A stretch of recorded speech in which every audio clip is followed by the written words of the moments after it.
आज मैं आपको भारत के एक ऐसे बड़े घोटाले की कहानी सुनाने जा रहा हूं जिसकी शुरुआत आजादी के पहले ही हो चुकी थी।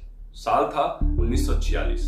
आजादी की लड़ाई अपने आखिरी पड़ाव पर थी, लेकिन इसी बीच पन्ना की हीरा खदानों में एक बड़ा खेल चल रहा था। आरोप था कि पन्ना डायमंड माइनिंग सिंडिकेट ने चोरी, तस्करी और रेवेन्यू मैनिपुलेशन से सरकार को भारी नुकसान पहुंचाया।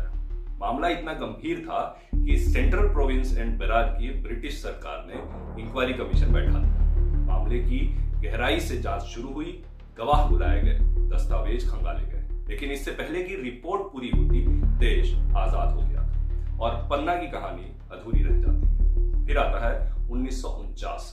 देश नई उम्मीदों के साथ आगे बढ़ रहा है, लेकिन पन्ना की खदानें दोबारा सुर्खियों में आ जाती है। इस बार आरोप किसी अंग्रेज पर नहीं बल्कि भारत के अपने मंत्री पर लगे। नाम था राव शिव बहादुर सिंह, विंध्य प्रदेश के रेवेन्यू एंड इंडस्ट्रीज मिनिस्टर। कहा गया कि अपने सेक्रेटरी मोहनलाल सक्सेना के साथ 25,000 की रिश्वत लेकर उस पुरानी कंपनी यानी कि पन्ना डायमंड माइनिंग सिंडिकेट कंपनी को अवैध माइनिंग की इजाजत दे दी। फर्जी और बैकडेटेड डॉक्यूमेंट्स बनाए गए ताकि लीज वैलिड लग सके। मामला सुर्खियों में था और फाइनली मिनिस्टर साहब गिरफ्तार हो गए। पूरा देश हिल गया।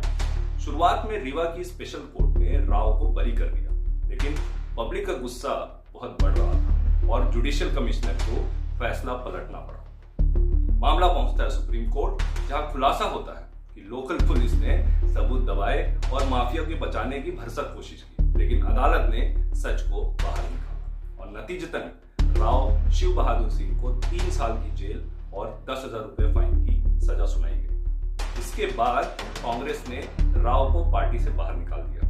प्रधानमंत्री नेहरू ने संदेश साफ दिया देश को कि करप्शन बर्दाश्त नहीं होगा, लेकिन सवाल अब भी वही मौजूद था। 1948 के जीप स्कैंडल में भी बड़े नेता पर आरोप लगे थे, मगर किसी को सजा नहीं मिली। सजा क्योंकि उन्हीं को मिलती है जिनकी पॉलिटिकल वैल्यू लगभग खत्म होने वाली। पन्ना केस हमें 2 बातें सिखाता है। पहली कि करप्शन की जड़ें कितनी गहरी थी देश में।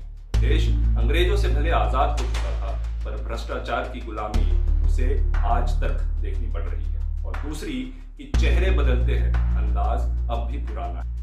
आज भी 75 साल आजादी के हो चुके हैं, फॉर्मूला कायम है। पैसा, सत्ता, माफिया, नेता, व्यापारी, पुलिस, प्रशासन का गठजोड़ आज भी कायम है।